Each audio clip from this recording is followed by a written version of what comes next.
100 years of basketball at the University of Dayton, and you don't have to look real far back for highlights and to find one of the best teams in the past 100 years. Last year's squad, 24-6, the most wins since the 1967-68, the 67 NCAA runner-up team, and the fewest losses since that ball club as well. An incredible run by the Flyers last year, and with us, 3 members from that squad. Nate Green, who has since graduated from the university, has gone on to bigger and better things. Ramad Marshall and Keith Waskowski still wearing the Flyer uniforms this season. Guys, before we even get back to last year, maybe let's talk about something that maybe set the stage for the success that you guys had last season in the run to the NCAA tournament. And that's going back to when Ramad and Keith were newcomers, new guys to the squad. And Nate, you're coming off a team that went to the NCAA tournament. You guys go out in the Maui Classic, and it's a who's who of college basketball when you look at who's on the schedule.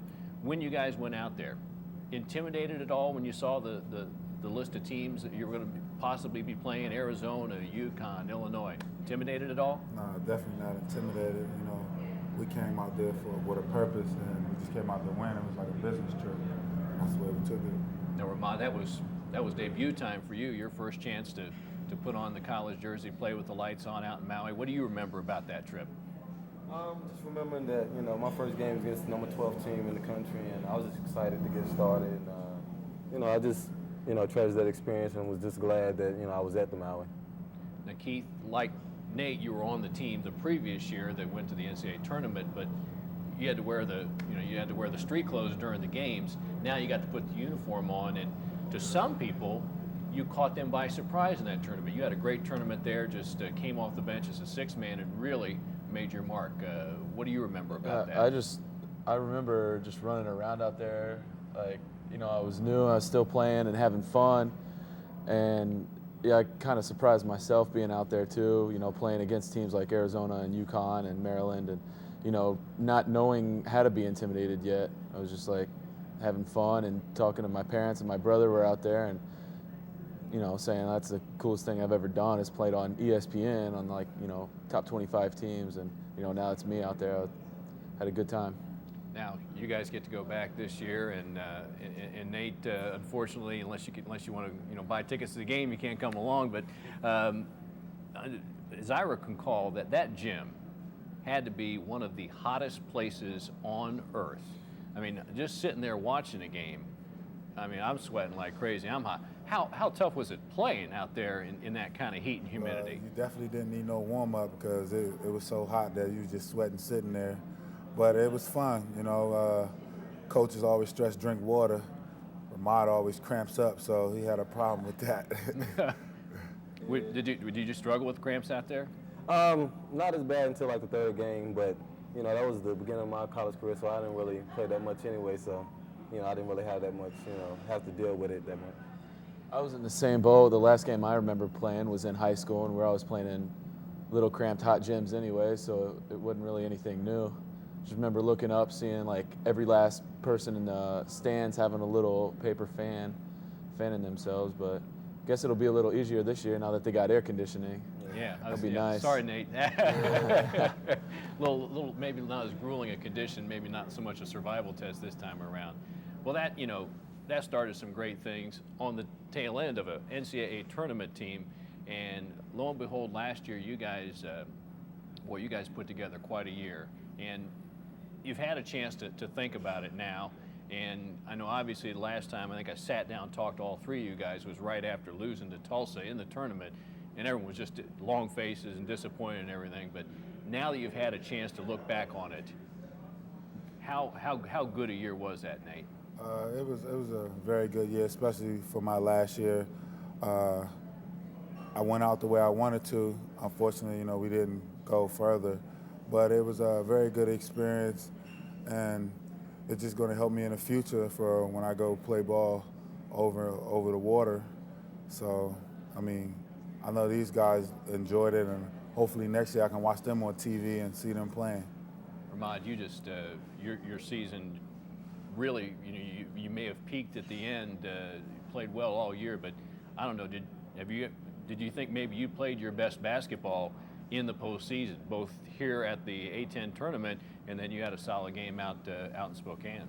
Yeah, I think at the end of the year I started playing better because I went to the point guard position last year and it was kind of a struggle for me. I was trying to play it different ways and not really just playing my game. So I just started to get more comfortable, and I think this year from last year I think it'll help me this year because I just got more comfortable at the end of the year. So I definitely think I did better at the end of the year than I did. Well, but then Steady Eddie next to you. I mean, your line scores seem to look the same every game, no matter where. Start of the year, middle of the year, end of the year, postseason, tournaments, home games, away games. Pretty much, Keith, you give them the same thing every night. It's my game. It's what I do. It's hopefully, this year coming up, just increase the numbers and stay steady the whole year again. And, hopefully we do better as a team. I know we left some unfinished business last season in the tournament, some conference stuff, but, we got some high goals and we're looking forward to the season. One other thing I want to talk about last year's ball club, and if we're going to talk about 100 years of Dayton basketball, and speak relatively and comparatively, how does this team compare to other teams? Tell you what, I may have to put last year's team up against any team in the last 100 years when it comes to being unselfish. And this was something that I didn't just notice, but your opponents noticed it, other media noticed it, other coaches noticed it. Nate, you were a senior on that team, yet you did not start. What made you guys so unselfish? I think everybody knew their role. Everybody accepted their role, and when you have everybody on the same page, good things happen, and that's what happened for us. Here you are, Ramada. You're a point guard, but you are a scoring threat. As part of this unselfish team, how did you balance the ability to distribute the basketball, yet also take matters into your own hands? I think just trusting my teammates. I felt like, regardless of who I gave it to, I knew their ability to score, and I felt like they can get the ball in the basket. So just trusting my teammates and just, distributing the ball and trying to get guys in the open spot. Keith, how good of an interior passing team were you guys last year? Whether it was you and Nate, or you and Sean, or Sean and Nate, plus the guys at the wings feeding into the post, how good were you guys at sharing the ball inside? Inside, I thought we did a pretty good job. There was a number of things that we'd always try to do that we weren't supposed to do, that we'd go over in practice and stuff, and that's where we get ourselves in trouble. But, going back to the whole team unselfishness thing, giving the ball to each other and kicking it back out to the guards, that's why I think why we had success is the guards would throw the ball into the post and get to their spots because they knew if anything was to happen, they're going to get the ball right back out. It wasn't, they're not throwing the ball into the black hole. So, I think that's what made us so successful, and we just all relied on each other and knew that you can give the ball up, but you're going to get it back. Like any of the great teams in the 100 years at the University of Dayton, you guys experienced the love of the Flyer community towards you. And Nate, as you wrapped up your career, what do you remember just about the fans and the community reaction to you guys' season? Well, I thought the fan support was great. Before we left to go to the NCAA, we had a lot of fans come out to see us take off to the airport, and just every game, just having 14,000 in there cheering for you is just exciting. Makes you want to play harder. Yeah, Ramad, you come from Charlotte, North Carolina. I'm sure the coaches kept telling you, hey man, you got to come up here to Dayton. Your fans are great. You're going to love it. You're going to love it. Was it better than you thought it would be? Oh, definitely. Truthfully, before they started recruiting me, I didn't really know too much about Dayton basketball, and I didn't really know, the tradition behind it. And when I got here, I was very surprised at the support that the fans give you, regardless of who we playing. You're going to get at least 10,000 to 11,000. This year, I think we was ranked like 24th, top 25 in the nation in attendance. So the fan support is very good, and, I'm just glad to be a part of it. Now, Keith, you maybe a little unique perspective, different than Ramad's, in that, when you were a young guy, junior high, 7th, 8th grade, you were one of those fans perhaps watching Flyers, and how did it feel to be at the other end? I never really grew up like watching the Flyers, but came high school and they started recruiting me. I was in here in the arena. I basically had season tickets from a recruit standpoint, and was here at all the games, and it was always a fun atmosphere to be a part of in the stands. And I just had even more fun being out on the court, and it's just the whole community, and they're cheering for us, and we appreciate them being here, and it's just a good time for everyone. 100 years of basketball at the University of Dayton, and you know what? the 99th year may have been as good a year as the Flyers have had. And with us, 3 members of that team, Nate Green, Ramad Marshall, Keith Walaskowski. Good job, guys.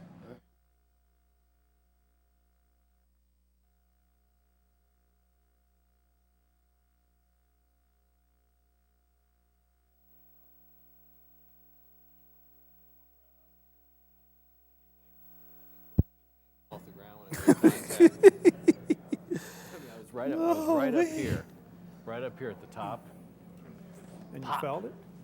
Huh? I mean, I really just You got popped that it? right hand through and I felt pop. Did you have to have it surgery? No, it's not completely torn. But it's just that one right there. It's what gives you the opposable thumb. It's on the left hand? I came that close to lowering my rank among primates. Don't do that. What are we going to talk about? Well, you know, I thought I was going to, we're doing 100 years perspective. And I wanted to, what I want to do with you is, I want to say that here's a guy who has a unique perspective in that you were a fan at the University of Dayton, then a student at the University of Dayton, and then you actually worked covering the Dayton Flyers for these years. So you've got 3 different perspectives And I of saw Dayton I basketball. saw the team in 50-51. I mean, you saw half of the 100 years. championship game. Yeah, I did. Yeah. So Yeah. we're ready.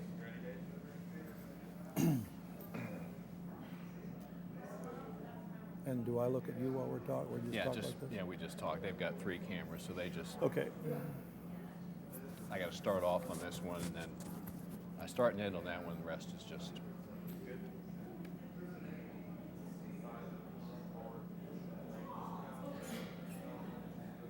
"100 years of basketball at the University of Dayton," and there's a gentleman here who literally has seen half of it, and I say that not to say you're old, Bucky, but I say that to say that wow, what a wealth of knowledge you have for Dayton Flyer basketball, and we're very fortunate that not only do you have this knowledge, but you share it with everyone in the Dayton Daily News. The beat writer for the Dayton Daily News on the Flyer basketball and football, Bucky Albers, and Bucky, I think you do bring a unique perspective to the table because you were at first a fan of the Dayton Flyers, then you were a student at the University of Dayton, and now you're a member of the media covering the Dayton Flyers. So you've seen it all, seen it from different angles. What are your first memories as a fan of the Dayton Flyers? Well, my first memories of the fan was when the city got all excited in 1951 when the team was going to the NIT. And I remember reading about it in the papers, and at that time I was about 11 years old, but I was very much into it. I knew who all the players were. I had little games that I played in the study hall that I made up on tablet paper, make-believe Flyer games against Miami and Xavier and the teams they played. And so I remember whose house I was sitting in watching the TV on the 51 NIT championship game against Brigham Young. And I remember some of their players and how well they played. And then I remember the following year with LaSalle. And so I was a big fan, and probably that's the reason I attended the University of Dayton, because I liked Dayton basketball so much, and I really never looked at another school. I just came down here, took the test, and signed up. And then, so you come to the University of Dayton, and really you got pretty much immersed into the program in a behind-the-scenes role almost as soon as you got here. I did. I was working on the student newspaper, and then I got a job in sports information. And so I attended all the games, and I remember one year in the field house where I guess it was John Stanko's distributing company sponsored stats for all the fans. And we would do stats at halftime, and I would run up through the aisles of the field house, passing out stats to everybody that we could get, in whose hands we could get them at halftime of the ball games. But I did that as a freshman. And then in those days, they used to introduce the team with a spotlight. And my job, either my freshman or sophomore year, was to go to the visiting team's locker room and explain to them how we introduced the starting fives and how there would be a spotlight and they would dribble out to the center of the court and roll the ball back. And then it was dark in there, and it was my job to find the ball when they rolled it back. and get it in the hands of the next player and have them make sure I had the same order that the announcer had that they were going to come out. And funny things happen. Every once in a while, somebody would roll the ball in a different place just to see what I would do. And I remember trying to get into the Louisville locker room when Louisville and Dayton had a very intense series, and Peck Hickman was their coach. And his assistant was a guy named John Dromo, who eventually succeeded him. So I knocked on their door pre-game, and so I could tell them what we wanted to do, and they thought I was some sort of spy or something. And Dromo looked at me kind of funny, and Peck Hickman looked at me kind of funny, like, "Get out of here, kid." And then I remember DePaul, and I went into the DePaul locker room, and Ray Meyer had this gap between his teeth, and everybody thinks now of the grand old Ray Meyer. Well, Ray Meyer was younger then, and when he looked at you with those teeth, he scared you a little bit. And so Ray Meyer wasn't too happy about me coming into his locker room either before the game. But those are just some little things I remember. You know, you were there at school at the same time that Tom Blackburn is coaching, and Tom, by all recollections that things I've heard, was just this larger than life character. And how as a student there and as a young guy around the team and around the program, what was your reaction to him? I really liked him, but my first meeting was not good. I was a student, and I heard that basketball practice started, so I went down to the field house, and I walked in and sat down. And all of a sudden this booming voice said, "This is a closed practice." And that was my message to depart. And I just thought, boy, that guy's mean. And but as it turned out, I got to know him real well, and I think he liked me. And I remember many times when I went over and sat with him in his office in the corner of the field house and just talked. And I had a really nice relationship with him. Then the transition goes from the Blackburn era to the Danaher era. And, you know, I think it's unusual in the college athletic world that you can have legends literally back to back. And I don't think that's wrong to say that here was two legends coaching back to back in a virtually seamless transition. Oh, that was really amazing at that time that Don stepped in. And of course, the key at that time was that Hank Finkel stayed in school and did not go to the draft. He was drafted 2 years in a row, and both times he decided to stay. And then, of course, Don May was recruited in 1964, and Bobby Hooper. And, you know, I remember being at the field house in Xenia watching a game between Sabina and Simon Kenton when Don Danaher was sitting behind me in the stands, and we were discussing two players playing in the game. One was Bobby Hooper, who came to Dayton, and the other was Phil Snow, who went to Miami. And I remember that night very well when Danaher was scouting, and we were all sitting together in the crowd at the Xenia Fieldhouse. Some great teams in both the 60s and the early 70s, and you know, the runs in the NCAA tournament, NIT championship, obviously under Coach Blackburn in 62 and 68 under Coach Danaher.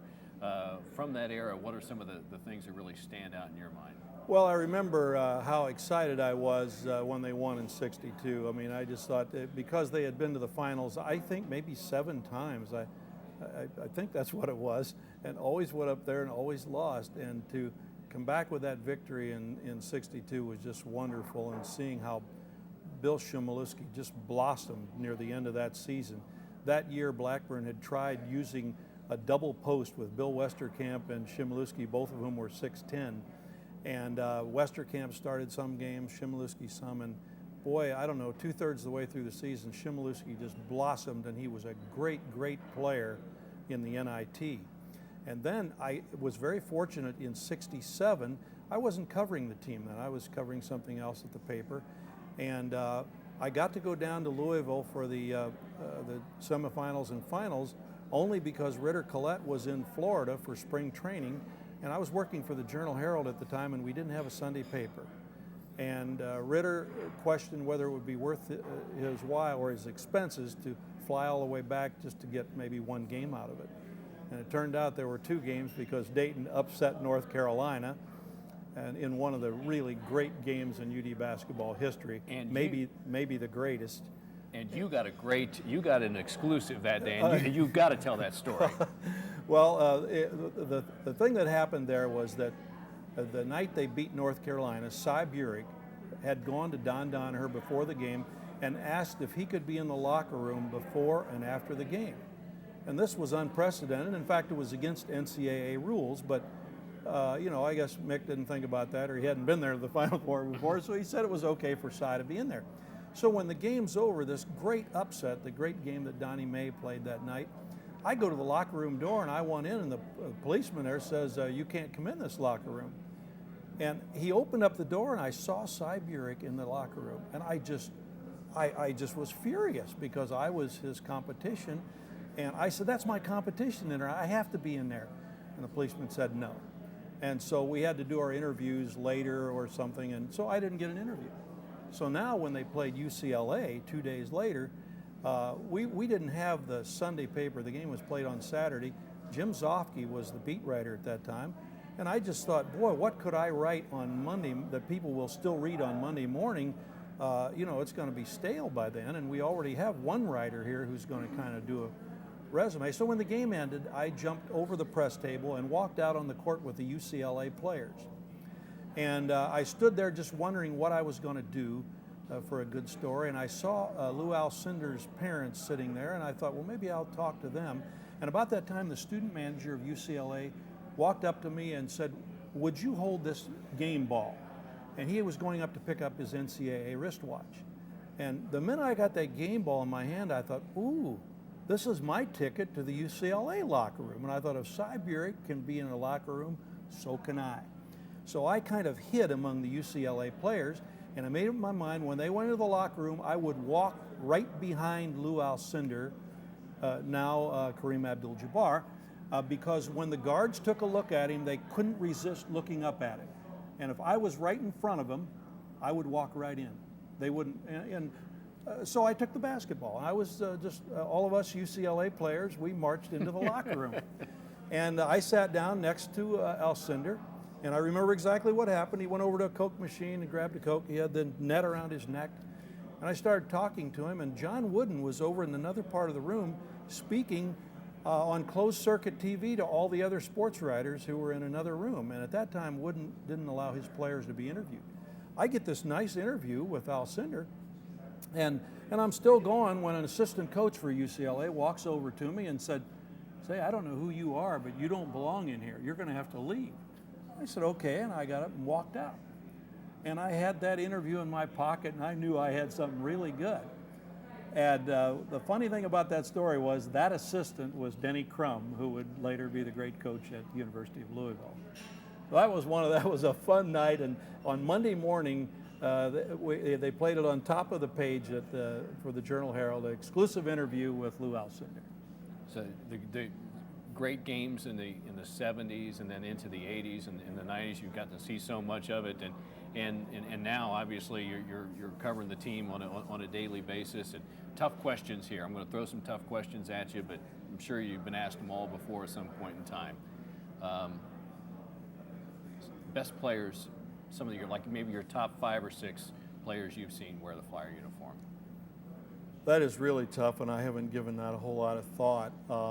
And because of the generations being so different, I don't know that I could pick 6. I mean, I would pick the same ones that everyone else picks down through the years. Of course, Monk Meineke was the first guy that really stood out, and some of the other guys on that team were pretty good. Junior Norris was great, Grigsby.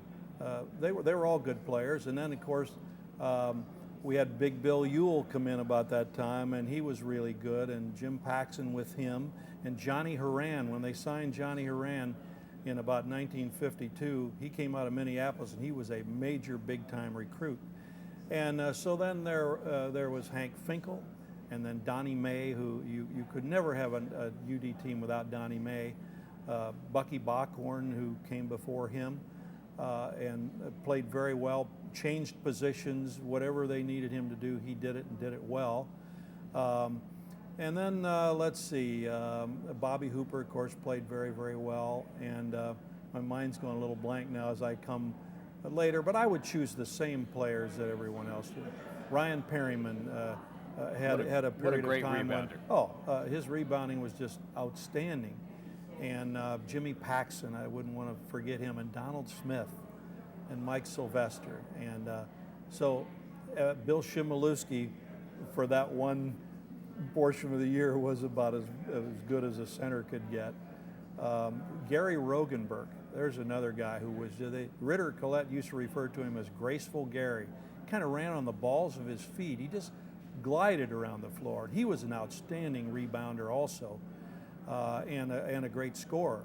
The Hatton brothers, I could just go on and on. They're just, but I would say this, that whenever I hear that somebody's going to pick a top UD team and they're going to name 5 players.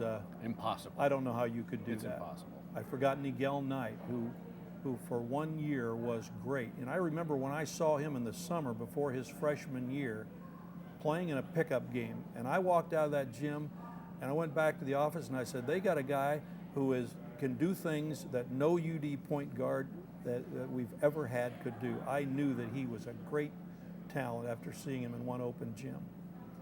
And boy, he had one completely healthy year, and look what happened. Right. Oh, he was fabulous. You know, it's difficult to try to, like you say, to do things like that, pick all-time teams and everything. But one thing that I think is really easy, perhaps, to think about and to articulate is the special relationship that exists between this community and this basketball program. And you've seen it from all angles. You've been, in the fan base, the student body, and as a member of the media, and maybe, being a journalist, Bucky, and having experience not just here in Dayton with this program, but knowing the athletic world as you do here in college hoops. It is rather unique and rather special, the bond between this community and this program. Oh, it is, and it has been ever since the 50s when this all began. And it's not quite the same anymore because players come from all over now, and players, well, as a society, we're much more mobile. But I was thinking the other day that, when you think about what was going on in Dayton in 1950 in the way of entertainment, I doubt if there's anything that was going on then that's still going on now other than UD basketball. It has been the cornerstone of our entertainment in the winter here for all those years. And I really believe that part of this phenomenon of UD attendance, I believe it's largely due to the fact that they've always had high caliber kids here who the community could be proud of, who when they saw them at the mall or something, they could like them. And I really believe that over the years we've had very few bad apples. In fact, at the moment I can't think of one. Yeah. And I really believe this attendance thing here is really, really unique.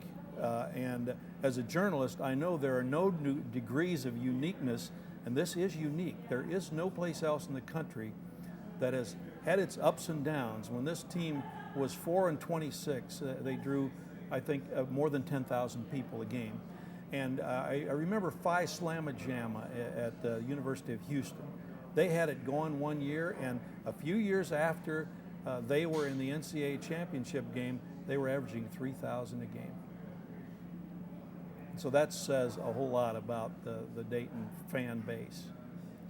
Does the guy who, as an 11-year-old, played fantasy games on his notebook tablet at school, still get as fired up about taking out that reporter's tablet and going to cover a game? Oh yeah, I still, I like to go to games, and I'm sure I'll be fond of UD basketball as long as I live. There's just something about it. I mean, it's just part of me, and it's been part of me all my life. The red and blue colors, the emblem, and of course we have a little different trademark now than they had before. But when I see someone who's wearing a UD shirt or something, I might be in Florida on the beach or at a golf tournament in Columbus, and I'll walk by them and I'll say, "Hey, I like your shirt," and I do. I mean, I've always been very fond of things that go on in Dayton. Really, everything. I'm proud of where I live and my community, and I think the same holds true of UD basketball. And yet, you know, it's my job as a journalist when I see something that's not right to point it out, and I don't think I'm afraid to do that. I mean, I think the public wants me to be honest. They want me to give them what's true and what they think is right, and I think we've always done that. Well, he's seen literally half of the 100 years of basketball at the University of Dayton, and for much of that, he has reported on it accurately and honestly and passionately. Bucky Albers of the Dayton Daily News.